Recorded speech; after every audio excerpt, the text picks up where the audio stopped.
ഗവർണറെ ഭീഷണിപ്പെടുത്തിയും ഗവർണറുടെ മൂക്ക് ചെത്തുമെന്ന് പ്രഖ്യാപനം നടത്തിയും SFI സർവകലാശാലയ്ക്ക് മുന്നിലും രാജ്ഭവന് മുന്നിലും വലിയ രീതിയിലുള്ള സമരമായിരുന്നു. അവരുടെ പ്രസിഡന്റ് അറിയാമല്ലോ, ഇതിനെല്ലാം നേതൃത്വം നൽകിയ ശിവപ്രസാദ് ഉൾപ്പെടെയുള്ളവരെ ഇപ്പോൾ കാണാനില്ലല്ലോ. ഈ സമരം അങ്ങ് നിർത്തിയോ, അതോ അവർ പറഞ്ഞതുപോലെ തന്നെ ഞങ്ങൾ സമരം വിജയിച്ചാൽ മാത്രമേ പിന്നോട്ട് പോകുകയുള്ളൂ എന്ന് പറഞ്ഞിരുന്നു, പ്രഖ്യാപനം നടത്തിയിരുന്നു? പക്ഷെ സമരം വിജയിച്ചോ? ഞാൻ പണ്ട് സ്കൂളിൽ പഠിക്കുമ്പോൾ തൊട്ട് കേൾക്കുന്ന ഒരു മുദ്രാവാക്യമുണ്ട്: തോറ്റിട്ടില്ല, തോറ്റിട്ടില്ല, തോറ്റ ചരിത്രം കേട്ടിട്ടില്ല. അത് നേരെ തിരിച്ചാണ്.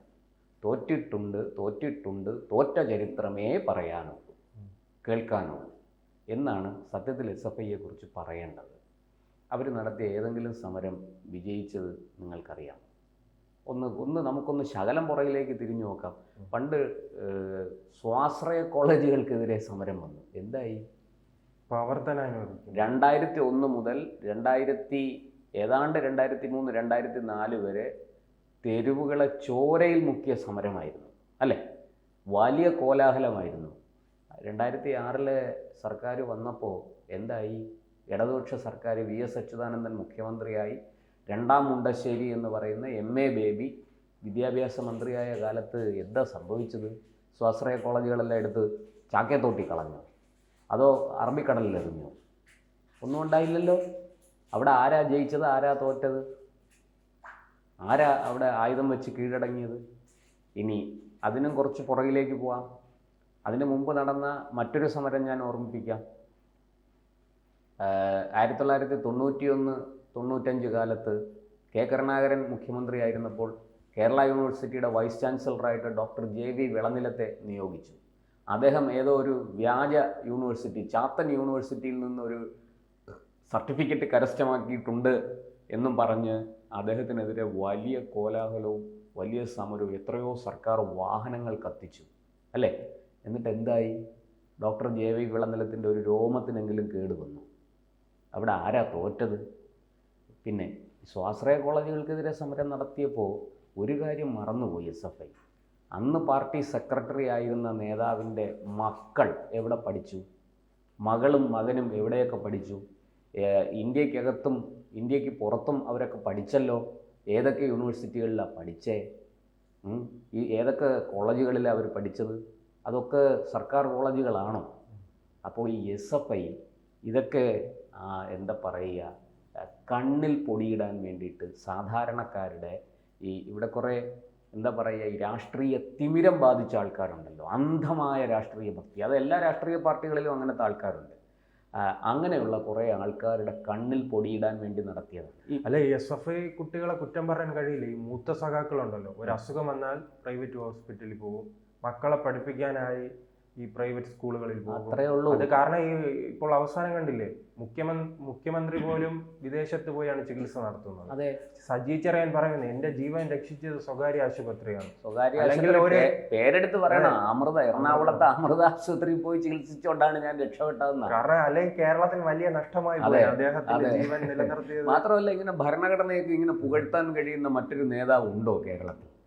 എന്തായാലും അമൃത ആശുപത്രി ഉള്ളത് കൊണ്ട് സജി ചെറിയാൻ മാത്രമല്ല, ഞാൻ പേരൊന്നും പറയുന്നില്ല, ഏറ്റവും മൂത്ത കമ്മി സഖാവ് മുതൽ ഇങ്ങറ്റത്ത് ഏറ്റവും താഴെത്തട്ടിലുള്ള നേതാവ് വരെ പോയി ചികിത്സിക്കുന്നത് അമൃതയിലാണ്. എന്നിട്ട് കാശ് കൊടുക്കുമോ? ദൈവത്തിനറിയാം. പിന്നെ അവർക്ക് മാന്യതയുള്ളതുകൊണ്ട് അവരതൊന്നും പുറത്ത് പറയാറില്ല. ചിലപ്പോൾ ഫ്രീ ആയിട്ടായിരിക്കും അവിടെ ചികിത്സ. നമുക്കറിയാമല്ലോ, മൂത്ത കമ്മിയുടെ മകള് പഠിച്ചത് സൗജന്യമായിട്ടാണ് അമൃതയിൽ. അതിൻ്റെ കഥകളൊന്നും ഞാനത് വലിച്ചു പുറത്തേക്ക് ഇടുന്നില്ല. ഇപ്പോൾ ഇവിടെ ഗവർണറുടെ കാര്യത്തിലേക്ക് വരാം. ഈ ഗവർണർക്കെതിരായ സമരം എന്തിനു വേണ്ടിയിട്ടായിരുന്നു? ഇപ്പോഴിതാ പുതിയൊരു ഒരു കുരിശ് കൂടെ ഈ പാവം വിദ്യാർത്ഥികളുടെ തലയ്ക്ക് വന്നിരിക്കുകയാണ്.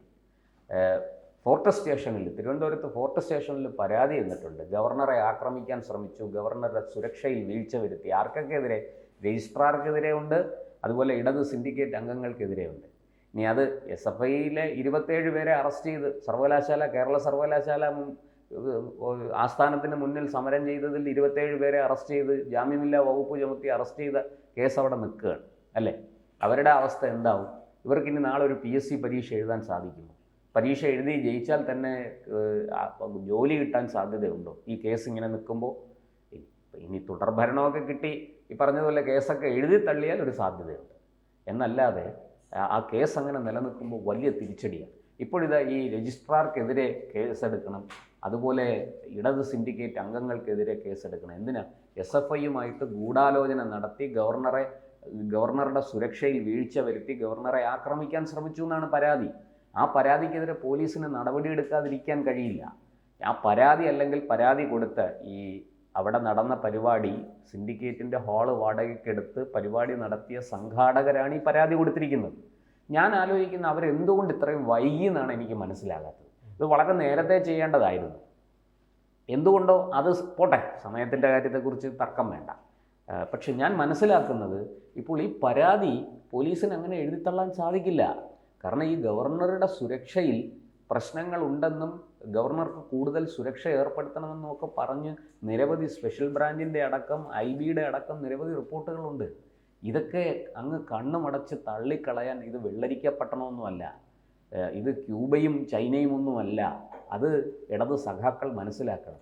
ഇപ്പോൾ കേസ് രജിസ്ട്രാർക്കെതിരെ മാത്രമല്ല, ഷിജു ഖാനെതിരെ ഉണ്ട് case. Doctor Shiju Khan, advocate Muraleedharan Pillai, doctor S നബീസ്, ഇത്രയും പേർക്കെതിരെയാണ് കേസ് പരാതി കൊടുത്തിരിക്കുന്നത്. രജിസ്ട്രാർ KS അനിൽകുമാറും ഉണ്ട്. അപ്പോൾ ഇതിനൊക്കെ ഇനിയിപ്പോൾ ഞാൻ മനസ്സിലാക്കുന്നത് പോലീസ് ഈ പരാതി അന്വേഷിക്കുന്നതിൽ എന്തെങ്കിലും അനാസ്ഥ കാണിച്ചാൽ അവർ കോടതിയിൽ പോകും, അല്ലെങ്കിൽ അവർ ഗവർണറുടെ അടുക്കൽ തന്നെ ചെല്ലും. ഗവർണർ DGPയെ വിളിപ്പിക്കും. അപ്പോൾ ഇത് നിസ്സാരം ഇവിടം കൊണ്ട് തീരുന്നതല്ല എന്ന് വ്യക്തം. ഇവിടം കൊണ്ട് ഒരു പക്ഷേ അവർ മിണ്ടാതിരുന്നത് ഈ അവസാനം ഇത് തൊപ്പിയിട്ട് കാല് പിടിക്കാൻ വരും എന്ന് ഈ പരാതിക്കാർക്ക് അറിയാം. അതുകൊണ്ടായിരിക്കാം അവർ ഇത്രയും വൈകിയത്. അപ്പോൾ തൊപ്പിയിട്ട് വരുന്ന ഒരു അവസരത്തിൽ എടുത്ത് ഉപയോഗിക്കാമെന്ന് വിചാരിച്ചായിരിക്കാം അവർ ഈ പരാതി വൈകിപ്പിച്ചത്. ഇനിയിപ്പോൾ ഈ പരാതി അന്വേഷിക്കാതിരിക്കാൻ സാധിക്കില്ല പോലീസിനെ സംബന്ധിച്ച്. ഇവിടെ ഇപ്പോൾ അതെന്തുകൊണ്ടായിരിക്കും ഈ സ്വിച്ചിട്ടതുപോലെ സമരം നിന്നതിന് കാരണം മുഖ്യമന്ത്രി അമേരിക്കയിൽ നിന്ന് തിരിച്ചെത്തി. മുഖ്യമന്ത്രിക്ക് ഇവിടെ സ്വസ്ഥമായിട്ടിരിക്കണമെങ്കിൽ ഈ പറഞ്ഞതുപോലെ ഗവർണറോട് ഏറ്റുമുട്ടിയാൽ അത് സംഗതി പണി പാളി. ഒന്നാമത്തെ കാര്യം, കടുത്ത സാമ്പത്തിക പ്രതിസന്ധിയിലാണ്. കൂനിന്മേൽ കുരു എന്ന് പറഞ്ഞതുപോലെ സർക്കാരിനെതിരെയും മുഖ്യമന്ത്രിക്കെതിരെയും മുഖ്യമന്ത്രിയുടെ കുടുംബാംഗങ്ങൾക്കെതിരെയും ഒക്കെ വലിയ ആരോപണങ്ങളുണ്ട്. ചില കേസുകൾ അന്വേഷിക്കുന്നുണ്ട്, കോടതി നടപടികളിലേക്ക് കടന്നിട്ടുണ്ട്. ഇതൊക്കെ ഇങ്ങനെ നിൽക്കുകയാണ്. തെരഞ്ഞെടുപ്പിന് ഇനി ഏതാനും മാസങ്ങളേ ഉള്ളൂ. ഇതൊക്കെ വലിയ തോതിൽ ചർച്ചയായാൽ അത് വലിയ തിരിച്ചടിയായി. അപ്പോൾ സർക്കാരിനെ സംബന്ധിച്ച് ഇപ്പോൾ ഉരസലിന് സാധ്യത ഇല്ല. അത് പരമാവധി ഉരസൽ ഒഴിവാക്കി രമ്യമായിട്ട് പോയി എങ്ങനെയെങ്കിലും ഈ തെരഞ്ഞെടുപ്പിൽ ജയിച്ച് തിരിച്ചു വരണം. ഇത് LDFനെ സംബന്ധിച്ചും UDFനെ സംബന്ധിച്ചും ഡു ഓർ ഡൈ സിറ്റുവേഷനാണ്. പ്രവർത്തിക്കുക അല്ലെങ്കിൽ മരിക്കുക, ഇതാണ് അവസ്ഥ. അധികാരത്തിൽ തിരിച്ചെത്തിയില്ലെങ്കിൽ പിണറായി വിജയൻ നേരിടാൻ പോകുന്നത് സമാനതകളില്ലാത്ത വേട്ടയാടലായിരിക്കും, രാഷ്ട്രീയ വേട്ടയാടലായിരിക്കും. വരാൻ പോകുന്നത് UDF ആണെങ്കിൽ, വരുന്നത് UDF ആണെങ്കിൽ ഒരു സംശയവും വേണ്ട, UDFലെ ചെറുപ്പക്കാരായ നേതാക്കൾ, യുവ തുർക്കികൾ ഒരു കാരണവശാലും പിണറായി വിജയൻ സർക്കാരിനെയും അദ്ദേഹത്തിൻ്റെ പ്രവർത്തനങ്ങളെയും വെറുതെ വിടില്ല. അത് കൃത്യമായിട്ടും അഴിമതി കേസുകളെല്ലാം പൊടി തട്ടിയെടുത്ത് അന്വേഷിക്കും. വിജിലൻസ് അവരുടെ കയ്യിലാണ്. അപ്പോൾ തീർച്ചയായിട്ടും അത് വലിയ വെല്ലുവിളിയാണ് പിണറായി വിജയൻ എന്ന മുഖ്യമന്ത്രിക്കും, മുൻ മുഖ്യമന്ത്രി, ആ സമയത്ത് അദ്ദേഹം അധികാരത്തിലില്ലെങ്കിൽ മുൻ മുഖ്യമന്ത്രിയാണ്, ആ നേതാവിനും അദ്ദേഹത്തിൻ്റെ കുടുംബാംഗങ്ങൾക്കും ഒക്കെ എതിരെ ഉയരുക. അതുപോലെ തന്നെ ഇനി UDFൻ്റെ കാര്യം എടുത്താലും അങ്ങനെയാണ്. UDFനും ഈ തെരഞ്ഞെടുപ്പിൽ തിരിച്ചു വന്നില്ലെങ്കിൽ പിന്നെ കേരളത്തിൽ UDF എന്നൊരു സംവിധാനമില്ല. കോൺഗ്രസ് പിന്നെ ഇനിയൊരു വിജയം, ഇനിയൊരു തിരിച്ചുവരവ് കോൺഗ്രസ് പാർട്ടിക്കും ഉണ്ടാകില്ല. അതുകൊണ്ട് രണ്ടുപേരും കൈമെയ് മറന്ന് പോരാടുകയാണ്. ഈ സത്യം ഗവർണർക്കും മറ്റുള്ളവർക്കും ഒക്കെ അറിയാം. അവരത് വളരെ കൃത്യമായിട്ട് കറക്റ്റ് സമയത്ത് കൊണ്ട് പരാതി കൊടുത്തിരിക്കുകയാണ്. ഇപ്പോൾ മുട്ടുമടക്കി തൊപ്പിയിട്ട് മുട്ടുമടക്കി കാണാനില്ലല്ലോ, SFIയെ സമരരംഗത്തൊന്നും കാണാനില്ലല്ലോ. അതിനെതിരെ അവർ പിൻവാങ്ങിയപ്പോൾ ഈ വീണ് കിടക്കുന്നവനെ ചവിട്ടരുത് എന്നൊരു ചൊല്ലുണ്ട്. പക്ഷേ ഇവിടെ വളരെ കൃത്യമായിട്ട് വീണ് കിടക്കുന്നവൻ്റെ മണ്ടയ്ക്ക് തന്നെ ചവിട്ടിയിരിക്കുകയാണ് ഈ പരിപാടി നടത്തിയ സംഘാടകർ.